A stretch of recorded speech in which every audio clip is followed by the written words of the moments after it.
ముగిస్తున్నాను.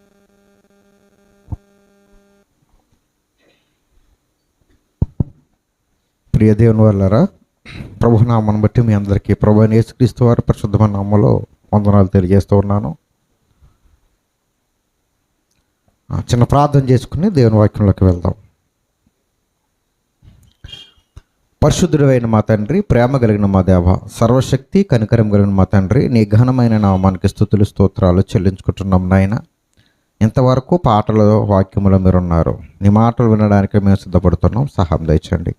నీ మాటల్లో ఉన్న సత్యాన్ని గ్రహించుకొని మా జీవితాలు ఆ విధంగా మార్చుకోవడానికి నాతోనూ మాకు కూడా నేర్పించమని, అయ్యా పరిపూర్ణమైన విశ్వాస జీవితంలో మేము కొనసాగే భాగ్యాన్ని మాకు దయచేయమని, ఏదైనా ఒక భ్రమలో మేము బ్రతుకుతుంటే దాని నుంచి బయటకు వచ్చి నిజంగా అయిన దేవుని వాక్యంలో బ్రతికే భాగ్యాన్ని మాకు దయచేయమని, అటువంటి మాటలు నాకును మాకును దయచేయమని మా ప్రభువైన అయిన యేసుక్రీస్తు వారి పరిశుద్ధమైన నామములో అడిగి వేడుకుంటున్నాము తండ్రి, ఆమేన్. ప్రియ దేవుని వాళ్ళారా, దేవుని మరి వాక్యము అద్భుతమైంది, మనందరికీ తెలుసు. చిన్న ప్రశ్న వేసుకుని జవాబు తెలుసుకుందాం. చర్చికి ఎందుకు వస్తారు అసలు? ఆదివారం నాడు చర్చికి ఎందుకు వస్తారు? దేవుణ్ణి ఆరాధించడానికి. ఆదివారం నాడు ఆరాధిస్తామా దేవుణ్ణి? నిజంగా మీ అందరు ఆరాధించడానికి వచ్చారా? ఇంక దేనికి రాలేదా? మనకు తెలియాలి కదా ఎందుకు వస్తున్నామో. తెలియాలా వద్దా? దేవుని మాటలు వినడానికి. ఇంకా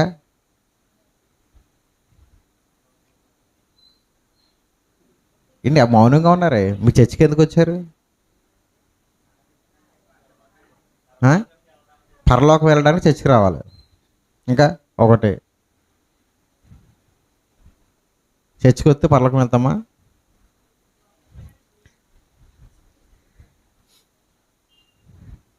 బాగా ఆలోచించండి ఒకసారి. కాబట్టి ఒక రోజు వచ్చి 1000 దినాల శ్రేష్టం వచ్చేద్దా? దాని అర్థం ఏంటంటే 1000 దినాల శ్రేష్టం అంటే బయట 1000 రోజులు వ్యర్థంగా బ్రతికే కన్నా దేవుని సన్నిధిలో ఉండటం మేలు. దాని అర్థం అది. చాలామంది ఇలాగ ఒక రోజు వచ్చి పర్లేదులే 1000 దినాల శ్రేష్టం వచ్చేది కాబట్టి 1000 రోజులు అయిన తర్వాత వెళ్ళొచ్చు అనుకుని పండగకు ఒక రోజు వస్తారు. నిజమే, తెలుసా మీకు ఆ విషయం? అది అబద్ధం. 1000 రోజులు బయట బతికిన ఏ ఒక్క ఆశీర్వాదం నీకు రాదు, కానీ దేవుని సన్నిధిలో గడిపితే కనుక ఆశీర్వాదం వస్తుంది. దాని అర్థం అదనమాట. అందుకే బైబిల్ మనం బాగా అర్థం చేసుకోవాలి. నిజంగా చెప్తున్నాను, ఈరోజు క్రైస్తవ జీవితంలో క్రైస్తవ సంఘాలను ఎవరినైనా చర్చికి ఎందుకు వెళ్తున్నామంటే మాకు మేలు కలగడానికి వెళ్తున్నామండి అంటారు. అవునా కదా? మేలు కలగడానికి అంటే నాకున్న బాధలు దేవుడి దగ్గర చెప్పుకుందామని. మీరు ఇందాక చెప్పినవి ఏంటంటే మీరు తెలివైన వాళ్ళు కాబట్టి ఏ తెలివిగా చెప్తున్నారు, కానీ అందరూ హృదయంలో అడగండి ఒకసారి. మన బాధలు దేవుని దగ్గర చెప్పుకుందామని, మనకి ఓదార్పు కలగాలని. ఏంటి అంతే కదండి? ఎన్ని బాధలు ఉన్నా కానీ దేవుని సన్నిధికి వచ్చి మోకరించి కన్నీటి ప్రార్థన చేస్తే మనకుంటున్న ఉపశమనం దొరకదా? ఖచ్చితంగా దేవుని సన్నిధిలో దొరుకుతుంది. దేవుని సన్నిధిలోనే దొరుకుతుంది, మనకి ఇంకెక్కడ దొరకదు. ఒకవేళ స్నేహితుడి దగ్గరికి వెళ్ళి కాసేపు బాధలన్నీ చెప్పుకున్నాం అనుకో, ఆడు ఏం చేస్తాడు? సమయం వచ్చినప్పుడు ఏదైనా ఆడికి మనకు గొడవ వచ్చిందనుకో, ఎవరు నువ్వు చెప్పవులేరా నాకు, లేకపోతే నువ్వు చెప్పవులే నాకే, నీకు అలాంటి సమస్య రాలేదా, ఇలా రాలేదని మనల్ని ఎటకారం చేస్తారు. కానీ దేవుడైతే నేనున్నాను, నీకు మార్గాన్ని చూపిస్తాను అంటాడు. మేలు కలగడానికి వస్తాం మనం. అవును కదండి? ఇదేనా అబద్ధం చెప్పాను? ఎవరైనా అడగండి, మన సంఘం కాదు కాకపోయినా బయట ఏ సంఘానైనా అడగండి, నువ్వు దేవుని సన్నిధికి ఎందుకు వెళ్తున్నావు అంటే, అయ్యా దేవుడి సన్నిధిలోకి వెళ్ళి నేను ప్రార్థన చేస్తే నాకు పలానా సమస్య ఉంది తీరుతుందాను.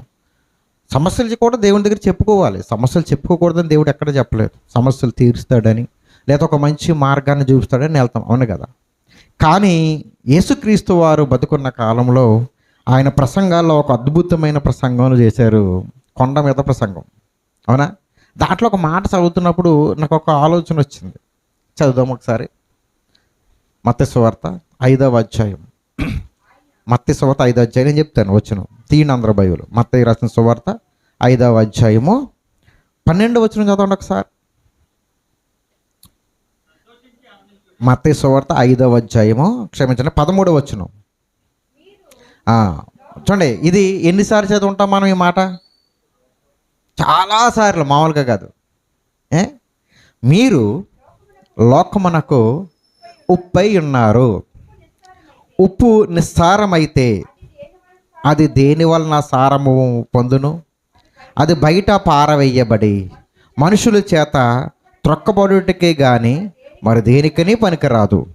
మీరు లోకమునకు వెలుగై ఉన్నారు. కొండ మీద నుండి పట్టణము మరుగై ఉండనేరదు. మనుషులు దీపం వెలిగించి కొంచెం కింద పెట్టరు కానీ అది ఇంట నుండి వారికి అందరికీ వెలిగించుటకై దీప స్తంభం మీదనే పెట్టెదరు. మనుషులు మీ సత్క్రియలు చూచి పరలోకమందున మీ తండ్రిని మహిమపరిచినట్లు వారి ఎదుట మీ వెలుగు ప్రకాశనింపనీయుడి. మాట చదువుకున్నాం కదా. ఇక్కడ మనల్ని దేంతో పోలుస్తున్నాడు దేవుడు? 2 వస్తువులతో పోలుస్తున్నాడు. ఒకటి ఏంటి? ఉప్పు. 2 దీపం. ఇది ఎవరితో పోలుస్తున్నాడు? ఎవరికి చెప్తున్నాడు ఈ మాట? యేసుక్రీస్తుని నమ్మిన వారితో చెప్తున్నాడు. అంతేనా? యేసు ప్రభు దగ్గరికి వచ్చిన వారితో ఆయన నోరు తెచ్చి మాట చెబుతూ, మీరు ఈ లోకమునకు ఏమై ఉన్నారంట? ఉప్పై ఉన్నారు. ఈ మాట మనకు వర్తిస్తుందా? వర్తించదా? వర్తిస్తుంది కదా. మీరు చూడు, నా మాట చెప్తాను. మీరందరికి ఉన్నవాళ్ళు నాతో పాటుగా ఉప్పై ఉన్నాం. ఇక్కడ కూర్చున్నాం. మనము ఏమై ఉన్నాం? మరలా దీపమై ఉన్నాం. మీకు బాగా చెప్తాను, అర్థమైందా? మనం ఏమై ఉన్నాం? ఉప్పై ఉన్నాం. మరలా ఏమై ఉన్నాం? మనం వెలుగై ఉన్నాం. అంటే దీపం మనం. ఇప్పుడు ఉప్పుకు ఉపయోగపడుతుందా? ఉపయోగపడదా?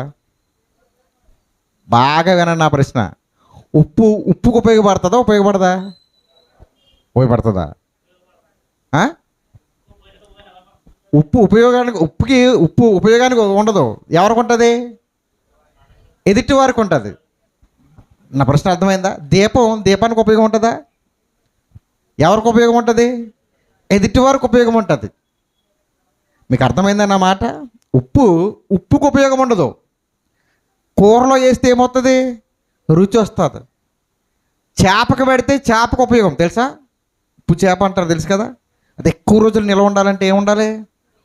అంటే ఉప్పు దానికి ఉపయోగపడుతుంది. చేపకు ఉప్పు పెట్టడం వల్ల ఉప్పుకి ఏమైనా ఉపయోగం ఉందా? లేదు. అలాగే దీపము కూడా వెలిగించడం వల్ల, ఇప్పుడు కొవ్వొత్తి వెలిగించాం. కొవ్వొత్తికి వెలిగించడం వల్ల ఏమవుతుంది? అది దానికి ఉపయోగం లేదు. కానీ చీకట్లో ఉన్న వాళ్ళకి ఉపయోగం.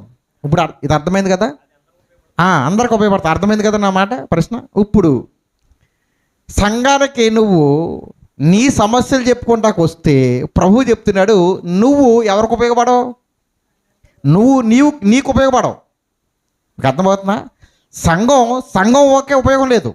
సంఘం ఎవరికి ఉపయోగం? ఎదుటి వారికి ఉపయోగం. క్రైస్తవ జీవితం అదే గమ్యం. క్రైస్తవుడి జీవితం ఎప్పుడు కూడా తన స్వభావానికి, తన స్వయం జీవితానికి ఉపయోగం ఉండకూడదు. యేసు ప్రభు జీవితం ఆయనకి ఏ రోజైనా సంతోషం ఇచ్చిందా? పేతురు గారి జీవితం ఆయనకి ఏ రోజైనా ఆనందం ఇచ్చిందా? పౌలు గారి జీవితం ఆయన చూసుకుంటే ఏమనుకున్నాడు? ఆయన తన జీవితాన్ని దేంతో పోల్చుకున్నాడు? తన జీవితాన్ని పెంటగా పోల్చుకున్నాడు. కానీ అనేక మందికి ఎలా ఉన్నాడు? ఆయన ఆశీర్వాదకరంగా ఉన్నాడు. ఆయన నా మాట అర్థమైందా మీకు? ఇప్పుడు అంటే మనము మన గురించి దేవుని దగ్గరికి వచ్చామంటే అది తప్పు. దేవుని నమ్మిన తర్వాత ఇంకా మన గురించే దేవుని నమ్ముకున్నాను, నా గురించే దేవుని సన్నిధికి వస్తున్నాను, నా గురించిగా పలానా సంఘానికి వెళ్తున్నాను, నా గురించే పలానా వాక్యం వింటున్నాను అనుకుంటే అది మన భ్రమలో బ్రతుకుతున్నాం. నువ్వు విన్న వాక్యం, నువ్వు నమ్మిన దేవుడు, నువ్వు పాటిస్తున్న సిద్ధాంతం, నువ్వు కట్టుబడి నీ సంఘ ఆలోచన ప్రతిదీ కూడా ఎవరికి ఉపయోగపడాలంట? ఇతరులకు ఉపయోగపడాలి. ఎప్పుడైనా ఆలోచించండి, ఉపయోగపడ్డామా? క్రైస్తవ జీవితం ద్వారా ఇతరులకు ఎవరికన్నా ఉపయోగపడ్డామా? చూడండి, సత్క్రియలు చేసి దేవుడు ఏం చేయమంటున్నాడు? అందరి ఎదుట తెలియజేయమన్నాడా? చదివారు కదా, అది చదవండి ఒకసారి. ఆ చివరి వచ్చును 5 లాస్ట్లో చదివారు కదా ఇందాక. మనుష్యులు మీ సత్క్రియలను చూచి పరలోకమందున్న మీ తండ్రిని మహిమపరుచున్నట్లు వారి ఎదుట మీ వెలుగు ప్రకాశింపనీయుడి. అంటే ఇతరుల ముందు మన వెలుగు ఏం చేయాలంట? ప్రకాశింపనివ్వాలి. అంటే ఇతరుల ముందు మన సత్క్రియలు తెలియజేయాలి. అది దేవుని యొక్క ఆలోచన, అది దేవుడు చెప్పిన మాట. అంతేనా? అంతే కదా. ఇది ఇలా వచ్చుండే. ఇంకొక మాట చదవండి, 6వ అధ్యాయం, అదే మత్తయి సువార్త 6వ అధ్యాయం మొదటి రోజు చదవండి. బాగా తీసారు అందరూ. అదే మత్తయి సువార్త 6వ అధ్యాయం పక్కనే ఉంది. మనుష్యులకు కనబడవలనని వారి ఎదుట మీ నీతి కార్యము చెయ్యకుండా జాగ్రత్త పడుడి. లేని ఎడల పరలోకమందున్న మీ తండ్రి వద్ద మీరు ఫలము పొందరు. అక్కడ ఏం చెప్తున్నాడు? మీ సత్క్రియలు మనుషులకు కనబడాలి. చెప్పరా? 5వ అధ్యాయము 16వ వచనంలో ఏం చెప్పారు? కనబడాలి, వెలగనివ్వాలి, ప్రకాశింపనివ్వాలి. ఎవరి దగ్గర? మనుషుల ఎదుట మీ సత్క్రియలు ప్రకాశింపనివ్వండి అంటున్నాడు. 6వ వచనం ఏం చెప్తున్నారు? మనుషుకు కనబడాలని మీరు ఒకవేళ వారి ఎదుట మీరు నీతి కార్యాలు చేస్తే మీకు ఏం దొరకదు? ఫలము దొరకదు. మరి అక్కడేమో తెలియజేయాలి, అందరి ముందు చేయాలి అంటున్నాడు. ఇక్కడేమో ఎవరికి తెలియజేయకూడదు అంటున్నాడు. ఇప్పుడు మన పరిస్థితి ఏంటి? అర్థమైందా వాక్యం? దేవుడు చాలా స్పష్టంగా మాట్లాడతాడండి. వచ్చే వారం కూడా నేను చెప్తాను ఫస్ట్ మెసేజ్. కాబట్టి ఈ వారం ఏం నేర్చుకుందామంటే ఎలాగ మనకు ఉపయోగపడకుండా ఇతరులకి ఎలాగ ఉపయోగపడాలి అని నేర్చుకుందాం. అర్థమైందా? వచ్చే వారం ఏం చెప్పుకుందామంటే ఎందుకు ఎవరికి తెలియకుండా ఏది దాచుకోవాలి మనం. అర్థమైందా? ఇతరులకు తెలియకుండా ఏది దాచుకోవాలి, ఇతరులకు తెలిసేలాగా ఏది బయట పెట్టాలి మనం. ఇప్పుడు నేటి ప్రపంచంలో దాచుకోవాల్సింది ఏం చేస్తున్నారు తెలుసా? బయట పెడుతున్నారు. బయట పెట్టవలసింది ఏం చేస్తున్నారు తెలుసా? దాచుకుంటున్నారు. ఆపోజిట్ అయిపోయింది. మనకు తెలిసిందనుకో, మన విశ్వాస జీవితంలో దేవుని దగ్గర నుంచి ఫలము పొందకూడదనేది మన మీద, మన చేసే పనుల మీద ఆధారపడి ఉంటుంది.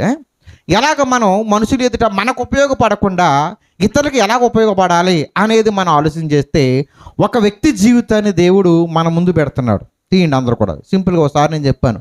యోనా గ్రంథం తీయండి. పాత నిబంధనలో యోనా గ్రంథం. యోనా ఎలాంటాడు? యోనా ఎలాంటాడు? మంచోడు చెడ్డోడా? మంచి చెడ్డోడా? మంచివాడేనా యోనా? దేవుడు మిమ్మల్ని పిలిచి డైరెక్ట్గా, రాజుగారు మీరు పలానా ఊరు వెళ్ళి వాక్యం చెప్పండి అన్నారనుకో. సరే నా ఊరు వెళ్ళకుండా ఇంకో ఊరు వెళ్ళిపోతున్నాడు అనుకో. ఇప్పుడు దేవుడు ఏమంటాడు? ఆయన్ని మంచివాడు చెడ్డోడు అంటాడా? మరి యోనా అదే చేస్తున్నాడు. మీకు క్వశ్చన్ తెలుసా? అదే కాదు, తర్వాత మళ్ళీ దేవుడు మెడబట్టుకుని తీసుకొచ్చి చాలా కార్యక్రమం చేశాడు. మామూలు విషయం కాదు. చేసి ఎక్కడ తీసుకెళ్ళాడు? మళ్ళా ఎక్కడికి ఇష్టం లేదు అక్కడ తీసుకెళ్ళి 3 రోజులు వాక్యం చెప్పమన్నాడు. ఎన్ని రోజులు? 1 రోజు కాదు, 3 దినాలు. ఆ ఊరైతే ఆ ఊరంతా నడవాలంటే ఎన్ని రోజులు పడుతుందంట? 3 దినాలు. 3 దినాలు అంటే మీకు ఒక మనిషి రోజుకి ఎన్ని కిలోమీటర్లు నడుస్తాడండి? ఒకవేళ 40 నుంచి 50 కిలోమీటర్ల అనుకుంటే 24 గంటలు నడిస్తే, లేదంటే ఒక 100 కిలోమీటర్లు అనుకుందాం ఉదాహరణకి. 3 దినాలంటే ఎన్ని కిలోమీటర్లు ఉంటుంది అది? ఆ దేశం నినివే పట్టణం అది దేశం కాదు.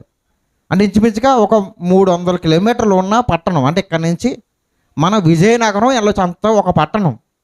మొత్తం పట్టణం వెళ్ళమంటే ఎన్ని రోజులు వాక్యం చెప్పాడు తెలుసా? యోనా గ్రంథంలో ఎన్ని అధ్యాయాలు ఉన్నాయి? మనం ఎగ్జామ్ రాసాం కదా, మనం మర్చిపోకూడదు. 4 అధ్యాయాలు. ఒక దినమే, ఒక్కరోజే వాక్యం చెప్పి వెళ్ళి పడుకున్నాడు. కూర్చుని ఈ పట్టణం కాలిపోతే బాగుందని చూస్తున్నాడు, ఎదురు చూస్తున్నాడు. ఎలా కాలిపోతో చూద్దామో ఎదురు చూస్తున్నాడు. మరి మంచోడు చెడ్డోడా? మరి మంచోళ్ళు అన్నారు మీరు అందరూ.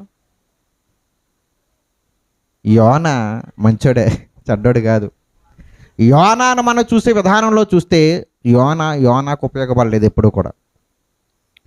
యోనా జీవితం ప్రవక్తల జీవితాల్లో అద్భుతమైనది తెలుసు.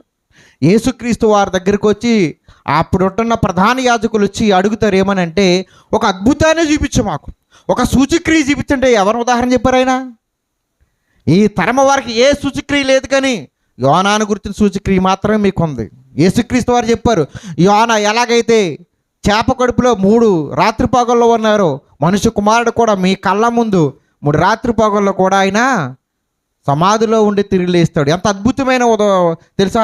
యోనాని చెప్పారు ఆయన. అంటే యోనా జీవితం అద్భుతమైందన్నమాట. కొన్ని విషయాలు చూద్దాం.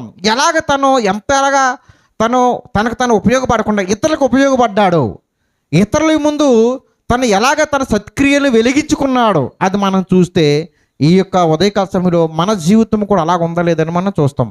యోనా 1వ అధ్యాయంలో మనం చూస్తే యేసు నేను చదవద్దు, నేను చూడమనలేదు బైబిల్.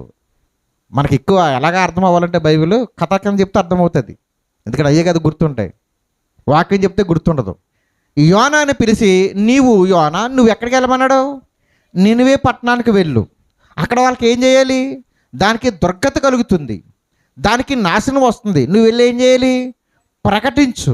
యోనాకి ఇష్టం లేదండి. ఎందుకు ఇష్టం లేదంటే, నినివే ప్రజలు ఎలాంటి వాళ్ళంట, ఎవరికి వ్యతిరేకులు తెలుసా? అందుకే నినివేలో ఉన్న పట్టణస్తులు ఎవరు అనుకున్నారు?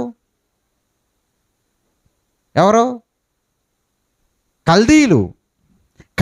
కల్దీయులకి యూదులకి పడదు గొడవ. ఎందుకంటే యూదులు ఎప్పుడు అణిచివేస్తూ ఉండేవారు, వాళ్ళు యూదులు ఎప్పుడు గొడవాడుతూ ఉండేవారు. శత్రువు దగ్గరికి వెళ్ళి ఏం చెప్పమన్నాడంటే, వాక్యం చెప్పు. ఇప్పుడు శత్రువుకి వాక్యం చెప్పడానికి, ఉదాహరణకి శత్రువుకి వాక్యం చెప్పడానికి యోనా వెళ్ళి వాళ్ళు రక్షించబడ్డారనుకో, ఎవరిని నిమిషపెడతారు? మరలా వచ్చి ఎవరిని?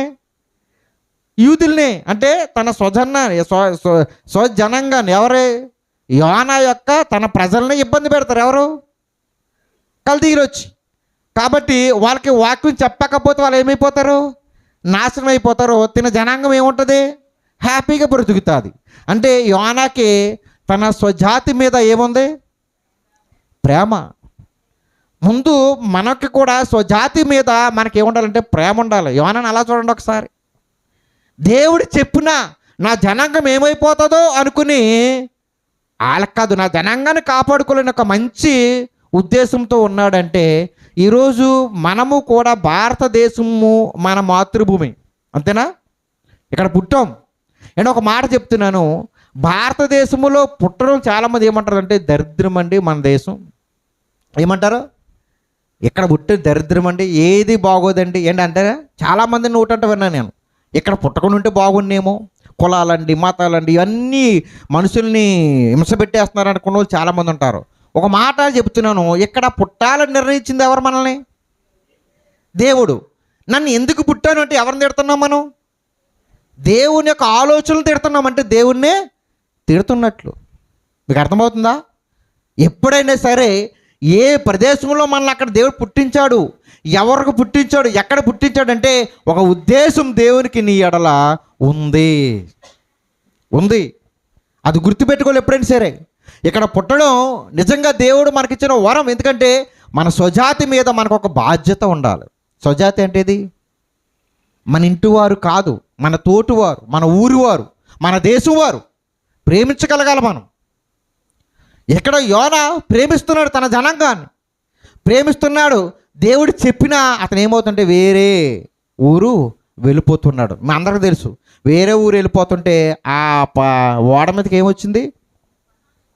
తుఫాన్ వచ్చింది. అర్థమవుతుందని నేను చెప్తుంది? అర్థమవుతుందా? ఏమొచ్చింది? తుఫాన్ వచ్చేసి చాలా భయంకరమైన స్థితిలో ఉంటున్నప్పుడు 1వ అధ్యాయము యోనా 1వ అధ్యాయము 5వ వచనం చదవండి. 4-5 కూడా చదవండి. 4-5. అయితే యెహోవా సముద్రము మీద పెద్ద గాలి పుట్టింపగా సముద్రమందు గొప్ప తుఫాను రేగి ఓడ పోగతి వచ్చాను. కాబట్టి చదవండమ్మా. చదవమంటే గొడవ ఆడుకుంటాం. అందరు సైలెంట్ పోతే ఇంకా చదువుతారు. అందుకే మీకు కరెక్ట్ ఇజ్రాయిల్ గారే. ఇంక ఎవరు సరిగా చదవాలనుకుని ఎవరైనా బీటౌట్ చేస్తారు అంతే. ఇంకంతే, అదే బెస్ట్ ఇంకా. కాబట్టి చూడండి, కాబట్టి నావికులు భయపడి ప్రతివాడును తన తన దేవతను ప్రార్థించెను. ఏం చేశారంట? నావికులు అంటే ఆ నావను నడిపేవారు, ఓడను నడిపేవారు, ఓడలో ఉన్న ప్రతి ఒక్కరూ ఏం చేస్తున్నారు? తమ తమ దేవతకు వాళ్ళు ఏం చేస్తున్నారు? ప్రార్థన చేస్తున్నారు. బాగా వినాలి, మంచి ఉద్దేశంలోకి వచ్చాం. మంచి ఒక విషయం మనం బయటపడుతుంది ఈరోజు. వాళ్ళు ఓడలో ఉన్న వాళ్ళు, తుఫాను వచ్చింది. తుఫాను వస్తున్నప్పుడు అక్కడున్న ఓడలో ఉన్న ప్రతి ఒక్కరు కూడా ప్రార్థన చేస్తున్నారు. ఎవరికంటే వాళ్ళ దేవతకి. ఏమని? తుఫాను తగ్గించండి, దేవుడా దేవత, మాకు వస్తున్న ఈ గొప్ప ఆపదలు నువ్వు మమ్మల్ని రక్షించు. వాళ్ళకి ఎవరి మీద నమ్మకం ఉంది? వాళ్ళ దేవత మీద నమ్మకం ఉంది, ప్రార్థన చేస్తున్నారు. కానీ స్వయంగా దేవుడు మాట్లాడితే ఆ మాట విని కూడా మాటకు లోబడుకొని పారిపోతుంది ఎవరు? ఇక్కడ యోనా. అంటే ఇక్కడ ఇతరులకున్న నమ్మకం ఎవరికి లేదంటే యోనాకు లేదు. అక్కడ ఏం చేశారంట వాళ్ళు చూడండి. కానీ యోనా చేసిన ఒక అద్భుతాన్ని చూస్తే చాలా మనకు ఆశ్చర్యం కలుగుతుంది అన్నమాట. అక్కడ ఏమవుతుందంటే వాళ్ళందరూ ఏం చేస్తారంటే ఆ ఓడలో ఉన్న సరుకులు పాడేస్తున్నారంట బయట. సరుకు ఎందుకని? ఓడ ఏమవుతుంది? తేలిక అవుతుంది, అప్పుడు మునిగిపోతూ అని సరుకులు పాడేస్తున్నారు. పాడేస్తూ చీటీ వేశారంట. ఏం వేశారు? చీటీ వేశారు. చీటీ వేస్తే ఎవరి పేరు మీద వచ్చింది? యోనా ఏం చేస్తున్నాడు? అంటే తుఫాన్లో నిద్ర పడుతున్నాడు. చూడండి ఒకసారి, తుఫాన్లో నిద్ర పడుతుందంటే అతడు దేవుడికి కనపడకూడదని ఎక్కడికో మూలం దాక్కున్నాడు. అక్కడ అంటున్నారు, ఓయి నిద్రపోతా. ఏమన్నాడు అక్కడ? ఓయి నిద్రపోతా. ఎవరంటున్నారు ఈ మాట? దేవుడు అనలేదు, అన్యులు అంటున్నారు. ఎవరిని? ఒక సేవకుని అంటున్నారు, ఓయి నిద్రపోతా. నీకేమి వస్తుంది? ఈరోజు అన్యులు కూడా మనల్ని అదే అంటున్నారు, ఓయి నిద్రపోతున్నారు, లేవండి. మీకు తెలుసా సోషల్ మీడియాలో క్రైస్తవులు ఏం చేస్తున్నారండి? వాళ్ళు ఎన్ని విషయాలు చెప్పి ట్రోల్ చేస్తున్నారు. మీ దేవుడు మంచోడు కదని. మనం ఎలాగున్నాం?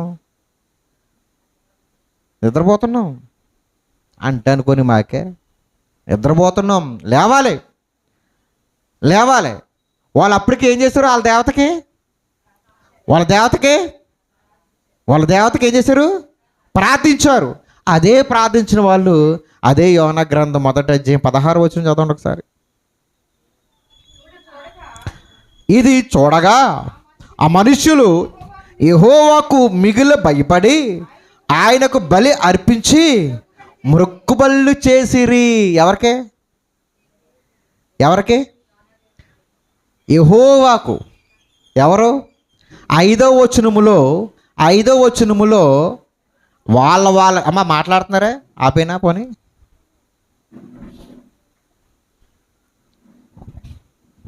వాళ్ళ దేవతకి ప్రార్థించిన వాళ్ళు 16వ వచనం వచ్చేటప్పటికి ఎవరికి ప్రార్థన చేస్తున్నారు? ఎవరికి మొక్కుబలి చెల్లిస్తున్నారు?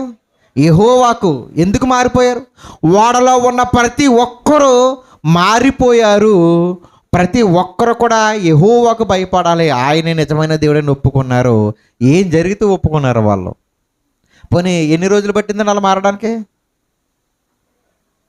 ఎన్ని రోజులు? అప్పుడే ఒక అరగంటలో అనుకుందాం, ఒక గంటలో అనుకుందాం. గంటలో ఓడలో ఉన్న అన్యులందరినీ దేవుని వైపు త్రిప్పిలాగా చేసాడు ఎవరు? యోనా. తనకు ఉపయోగపడలేదు. ఇదంతా చదివితే యోనాకు అసలు ఉపయోగపడ్డావు, కానీ అక్కడ ఉన్న వాళ్ళందరికీ ఆయన ఉపయోగపడ్డాడు. కొన్ని విషయాలు చూద్దాం, ఎలాగ ఉపయోగపడ్డాడని చూద్దాం. మన జీవితం యోనాకి దగ్గరగా ఉందో లేదో మనం చూద్దాం. మంచి మాట దేవుడు మనకి నేర్పుతున్నాడు. చూడండి, చదువుదాం. ఇందాక చదువుకున్నాం కదా, 7వ వచనం. అంతలో ఓడవారు ఎవరిని బట్టి ఇంత కీడు మనకు సంభవించినది తెలియజేయటికి మనము చీట్లు వేతుము రండని ఒకరితో ఒకడు చెప్పుకొని చీట్లు వేయగా చీటి యోనా మీదకి వచ్చును. కాబట్టి వారు అతన్ని చూచి, ఎవరిని బట్టి ఈ కీడు మాకు సంభవించునో, నీ వ్యాపారం ఏమిటో, నీవెక్కడి నుండి వచ్చితివో, నీ దేశమేదో, నీ జనమేదో, ఈ సంగతి ఎంతయు మాకు తెలియజేయమనగా. అంటే యోనా గురించి అక్కడ ఉన్న వాళ్ళకి ఏమీ తెలీదు. మీకు అర్థమవుతుందా? యోనా గురించి అక్కడ ఎవరికి ఏమి పూచు పొల్ల తెలియదు. అడుగుతున్నారు, అసలు నీ పరిస్థితి ఏంటి, నీ బయోడేటి అంటున్నప్పుడు యోనా ఏం చెప్తాడంటే, అతడు వారితో, ఎట్లా నేను హెబ్రీయుడను, సముద్రమునను భూమికిని సృష్టికర్త అయిన ఆకాశమందుండు దేవుడై ఉన్న యెహోవా యందు నేను భయభక్తులు గలవాడినే ఉన్నాను. ఆ, ఆ, ఆ, ఆ. మరింత భయపడి నువ్వు చేసిన పని ఏమని అతన్ని అడిగిరి. చూడండి ఇక్కడ ఏం జరుగుతుందంటే వాళ్ళు అడిగారు, నువ్వు ఎవరవయ్యా, నువ్వు నీ మీద ఎందుకు చీటీ వచ్చింది, మా అందరి పేర్లు రాసి. ఇంతకీ యోనా పేరు వాళ్ళకి ఎలా తెలుసు అంటారు? టిక్కెట్ తీసుకుంటాడు కదా, టిక్కెట్ ఉంటుంది కదా, ఆ టిక్కెట్ తీసుకున్న వాళ్ళందరి పేర్లు రాశారు వాళ్ళు. అర్థమైందా? రాసి వేయగానే ఎవరి పేరు వచ్చిందంట?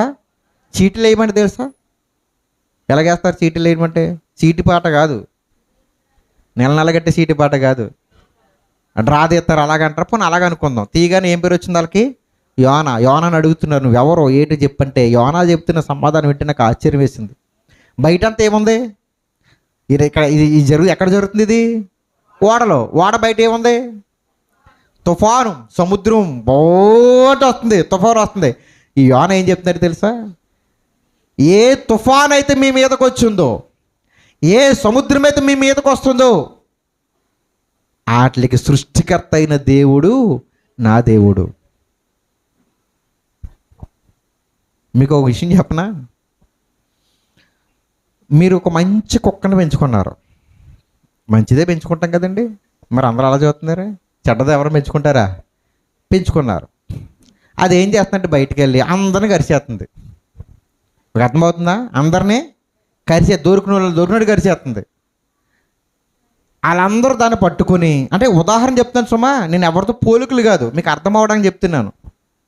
దాన్ని పట్టుకుని చాలామంది ఈ కుక్క ఎవరిది అన్నారనుకో, మనం ఉన్నాం అక్కడ ఏం చెప్తాం మనం?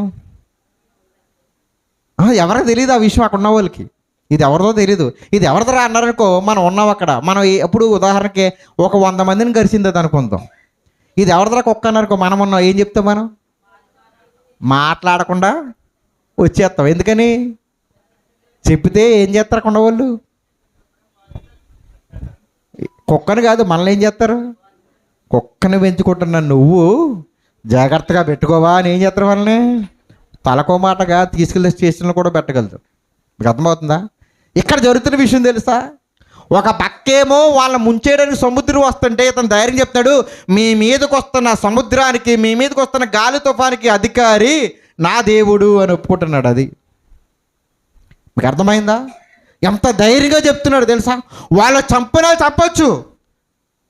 ఒకప్పుడు దేవుడికి భయపడి పారిపోతున్నాడు, దేవుడి విషయానికి వస్తే నిలబడిపోతున్నాడు. అది మీ మీదకి వస్తున్న తుఫాను, మిమ్మల్ని చంపుతున్న ఈ గాలి తుఫానుకి నా దేవుడే కారణం, దానికి నేనే కారణం అని యోనా ఎంత గంభీరంగా చెప్తున్నాడో తెలుసా?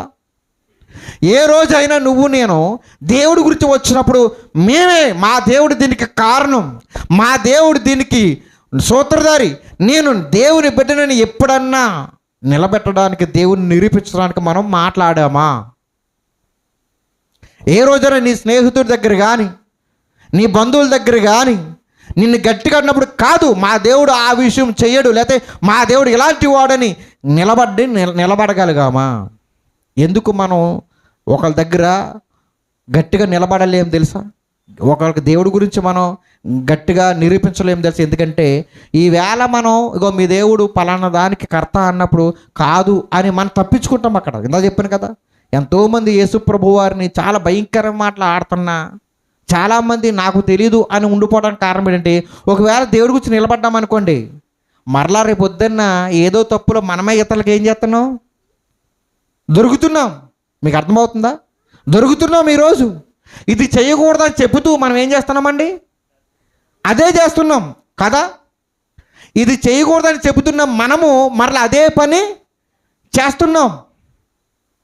ఇలాగ వెళ్ళకూడదు, ఇలాగ నడవకూడదని చెబుతున్నాము, అలాగే మనం ఏం చేస్తున్నాం?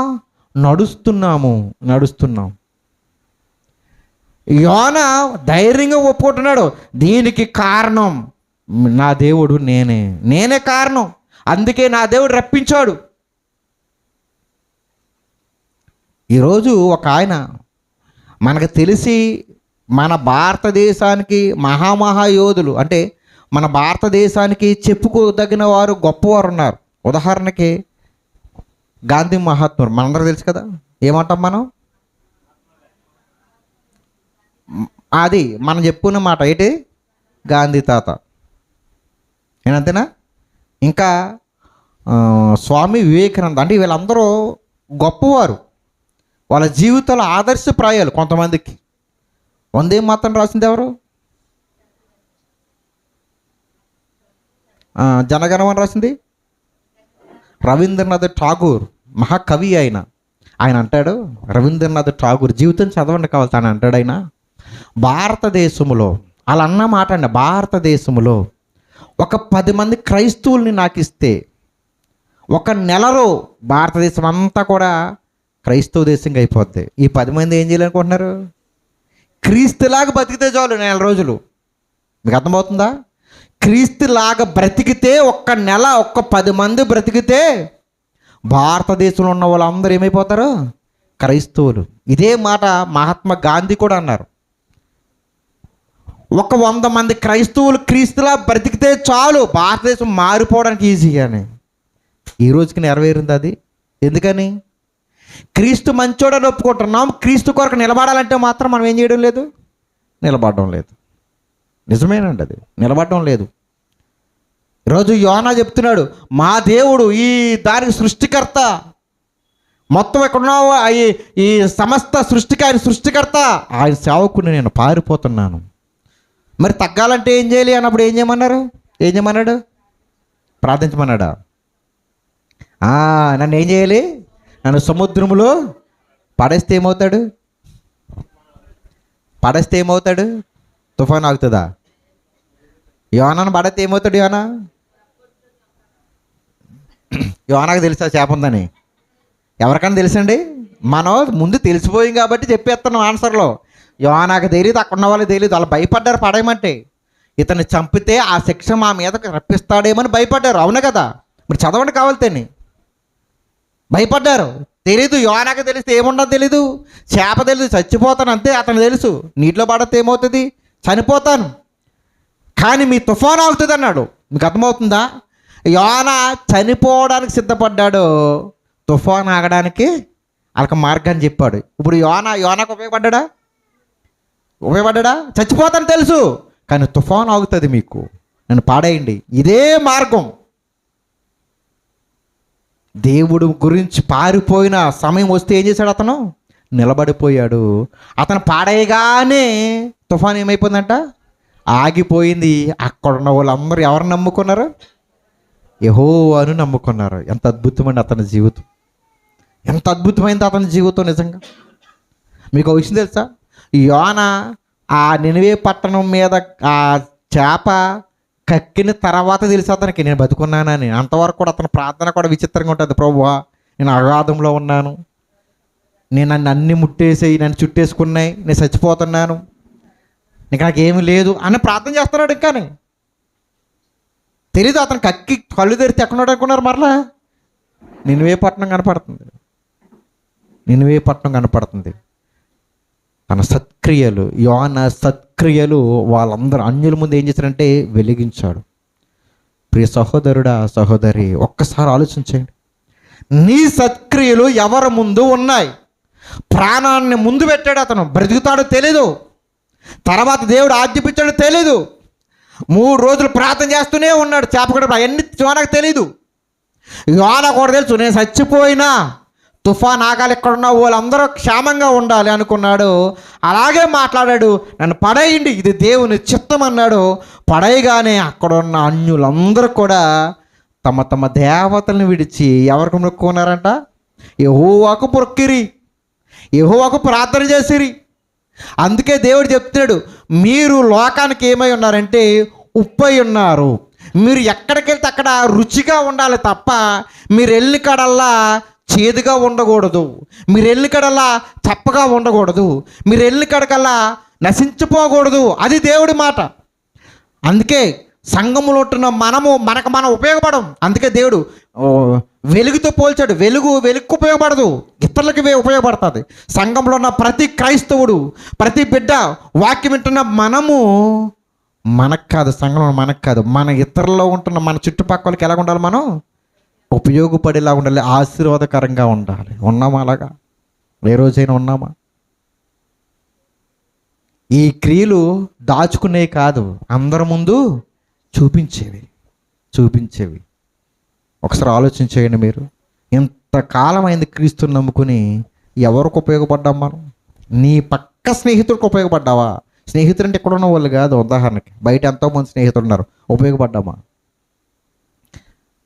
ఆలోచించండి ఒకసారి. ఇన్ని సంవత్సరాలుగా వాక్యం విని విని విని విని విని విని అలవాటుగా ఉంటున్నామేమో, మనం వినేసి అలవాటు అయిపోయినట్టుకుంటున్నామేమో. విన్న ప్రతి మాట అమ్మో ఇది దేవుడు నా కోసం తెలియజేశాడే, నేను ఇంకా మారకపోతే ఏంటి అని భయపడుతూ మన జీవితాల్లో దాన్ని కొనసాగించమనుకో, దాన్ని మన ఆచరణలో పెట్టామనుకో, చాలామంది మారడానికి ఆస్కారం ఉంది. ఈరోజు భారతదేశంలో ఉంటున్న వాళ్ళు అలా క్రైస్తవులుగా మారకపోవడానికి కారణం ఏంటంటే మనమే. క్రీస్తులాగా మనం బ్రతికితే కనుక చాలా ఈజీగా మారుతారండి. దుర్మార్గులు మారలేదండి. యేసు ప్రభు చెబుతున్న సమాధానం అప్పటికప్పుడు విని ఆయన అరెస్ట్ చేతకు వచ్చిన సైనికులు ఏం చెప్తారండి? ఆయన అరెస్ట్ చేతకు వచ్చిన సైనికులు వెళ్ళిపోయి ఏవయ్యా యేసు ప్రభు తీసుకురావాలంటే వాళ్ళు ఏం చెప్తారు? ఇలాంటి ఈయన చెప్పిన మాటలు ఎవరును ఎప్పుడు కూడా వినలేదు. అరెస్ట్ చేయడానికి ఏముందండి? ఆయన ఏమో దొంగతనం చేయమన్నాడా? దోపిడీ చేయమన్నాడా? ఆయన చెప్తున్న మాటలు తల్లిదండ్రులను ప్రేమించాలి, ఇతరులను ప్రేమించాలి, అవసరమైతే వారి కోసం ప్రాణం పెట్టి లేటి మాటలు చెప్పి వాళ్ళని మేము ఎలాగ అరెస్ట్ చేస్తామని ఆ రోజు అన్నారు. ఈరోజు కూడా దేవుడు అదే చెప్తున్నాడు సమాజానికి. అది ఎవరు చెప్పాలి? ఎవరు చూపించాలి? చెబుతున్నాం కానీ ఏం చేయడం లేదు, మనం చూపించడం లేదు. కాబట్టి సత్క్రియలు అనగా దేవుడు చెబుతున్న ప్రతి క్రియ మనం ఏం చేయాలంట? ఇతరుల ముందు వెలిగించాలి, చూపించాలి. మరి 6వ వచనంలో ఉంది కదా, ఏది చూపించకూడదు అన్నాడు కదా, అది దేవుని చిత్తమైతే వచ్చే వారం తెలుసుకుందాం. ప్రార్థన చేసుకుందాం. కళ్ళు మూసుకోండి. మహాగణుడైన మా కన్న తండ్రి, నీ నామానికి వందనాలు.